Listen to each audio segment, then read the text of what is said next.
Thank you for joining us, Steve. Mate, looking at your resume, 28 years as a referee in the NBL. For starters, you deserve a medal for that. What do you think kept you going?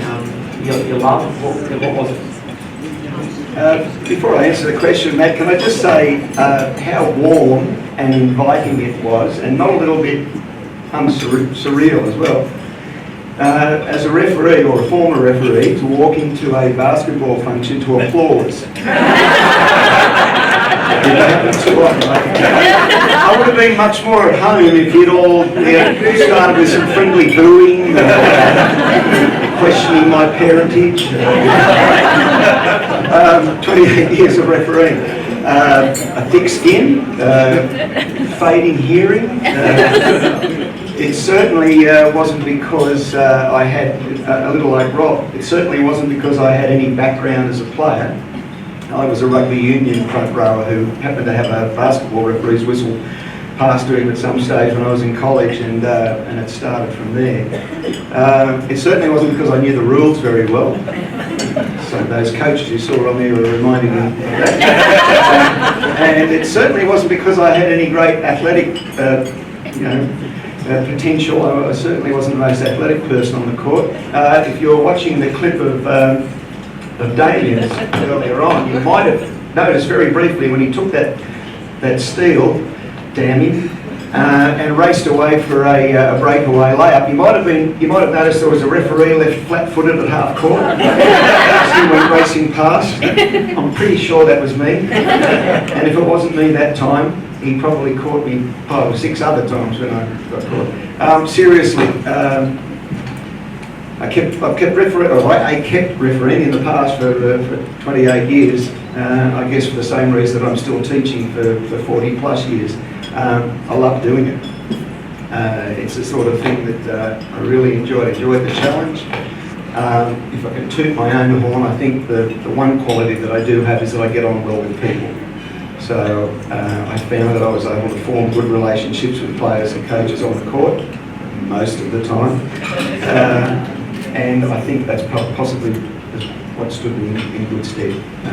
And getting out at the right time probably helped too. I got out. I didn't wait for that tap on the shoulder to say, "Listen, mate, it's gone." Obviously, when you officiate so many games, it's hard to narrow it down. But is there a moment that you look at, or a game, or a controversial moment that yes. thousands? Yes, very much so. 2 dumb guys on one basketball court. I was one of the dumb guys, and I thank God that he's not here. Larry Sengstock was the other dumb guy. The brain's fading. 1985, 1986 was the only ever time that I got to referee actually an NBL Grand Final series. It was in Brisbane. Sellout crowd at the old Bignell Centre. Brisbane v Adelaide in game 1. The scores are tied. There's only I can't remember how much time to go, less than a minute I think to go in the game. Larry comes trundling in for the easiest layup in the world. I'm standing on the baseline, and of course as a referee you're encouraged to keep your eyes down, watch the players, don't look up at what's happening to the basket. Larry runs in for the layup, the ball drops down to the floor. One of the Adelaide guys picks it up and starts dribbling it away. So Bignell toots his whistle. Hang on, mate, you've got to bring the ball in from the end line after the basket. The guy said, "You missed the layup." Oh, okay, well maybe you better bring it back and just put it in anyhow. So the scores remained tied. It went into extra time. Adelaide won the bloody game. And then I think went back down to Adelaide and sewed it up. And that one's stuck in my brain for a long, long time. And gee, I'm glad he's not here. We've seen in the game, even the game today, some players strike fear in referees, some coaches. Is there some individuals that stood out for you? I don't so much about fear, but I've got a lot of advice over the years. A lot of it is from people in this room here. A lot of it is from a lot of people not in this room here. 5,000 people in a stadium at any given time. But seriously, there are 2 that stuck out in my mind as to 2 instances of people who've given me good advice. the fear factor's not really there. The two people that give me good advice. One was John Martin, who very, very early in my career, I tried to get away with a very silly thing. I had a game down at the Palace in Canberra. I think it might have been my second or third game, something like that. I was a PE teacher at that time. I'd rolled my ankle during the week, and I tried to get away with faking it. I tried to get away with strapping it up, going down, doing the game in Canberra. He remembers now. And his advice afterwards was, if a player goes out on the court with an injury, people will walk away afterwards and admire their bravery.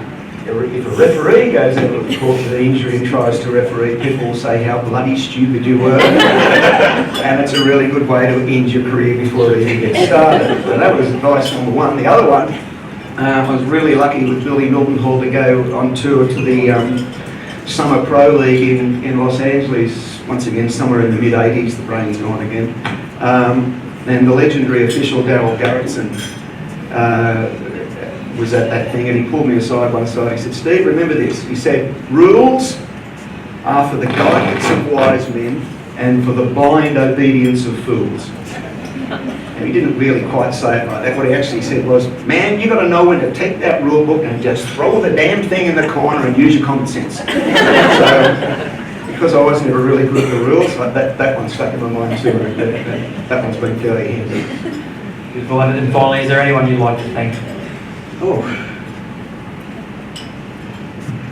A number of people here have used the word humility and gratitude, and those words are in the back of my mind when I want to say thank you, because really I need to say thank you to anyone that was involved in allowing me to basically sit in the best seat in the house for 28 years and watch people like Keogh and Gorman and Gaze and McLeod and Smythe and so on perform the magic that they perform.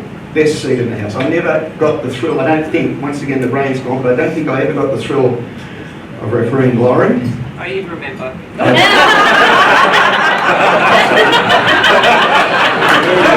I did. I can lay claim to having refereed both of your talented parents. So yes, the thank you is the thanks to basketball generally for putting me in that best seat in the house. The flip side of that is people will say, if you had the best seat in the house, how come you missed so much? So there's a bit of a sweep there as well. Thank you very much.